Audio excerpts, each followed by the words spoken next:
Thank you very much, Mr. Chairman. Mr. Sicardi, according to the independent U.S. Energy Administration, EIA, miles driven in an electric vehicle pale in comparison to those covered in internal combustion engines, meaning folks don't drive EVs as much.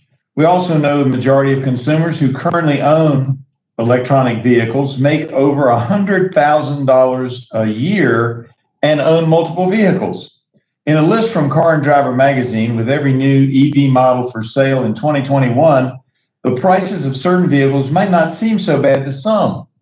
But once you look at the range available per charge, that value diminishes. The average annual income in my district in 2018 was $41,250. Spending $41,190 on a 2021 model from this list would get you a range of 250 miles.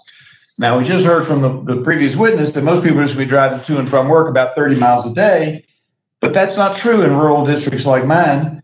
People are driving sometimes, 50, 60 miles just to go to their regular workplace.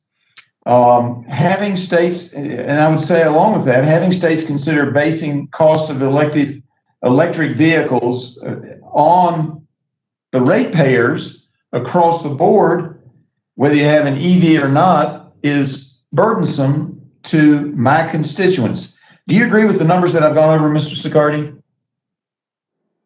I would agree that rate basing for charging stations across the market is regressive to consumers that don't have the EV charging stations. And we also don't believe it's the right policy. The right policy is to put incentives in place to allow private capital to come into the marketplace.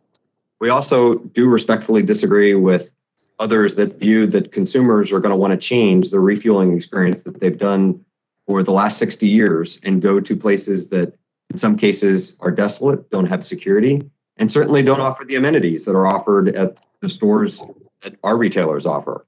Our new stores typically are 5,000 to 6,000 square feet, have lots of amenities, including great lighting, fresh food, seating, free Wi-Fi. It's tailored for someone who wants to stay with us, to shop with us, as well as fuel.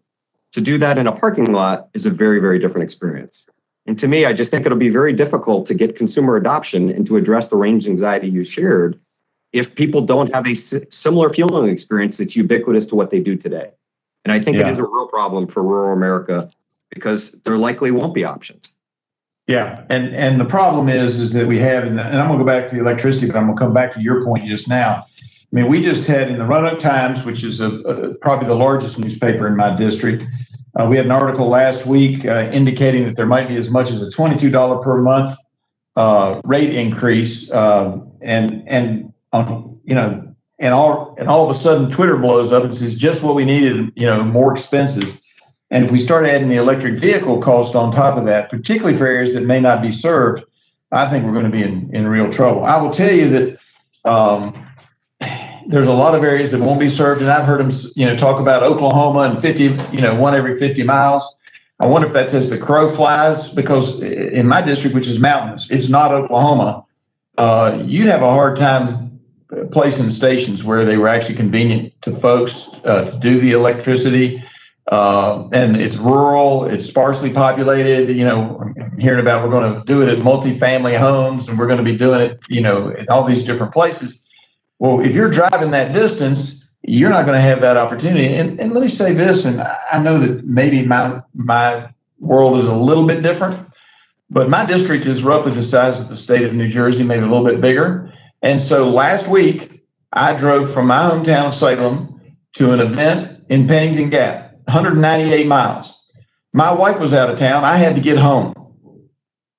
I didn't have time to wait 40 minutes, as the new technology says they can do, or the 60 to 90 minutes. Somebody on one of the other witnesses on the panel said, I had to get home to make sure that my kids are now teenagers, so they weren't in desperate need, but they needed to have somebody in the house for them that night. I don't have time to sit on the side of the road 40 minutes, 60 minutes, 90 minutes refueling. That's why there is this hesitancy on ranges.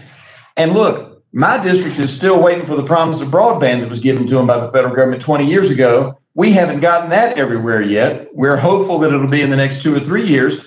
And now you're coming along with a new promise.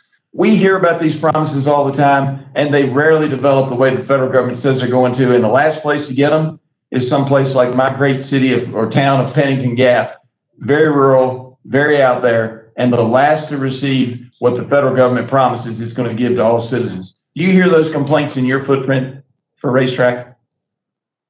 We serve rural, urban, and suburban communities. We have stores all throughout all communities, as do our retailers. In fact, But you recognize this is going to be a problem, yes or no, because my time is up.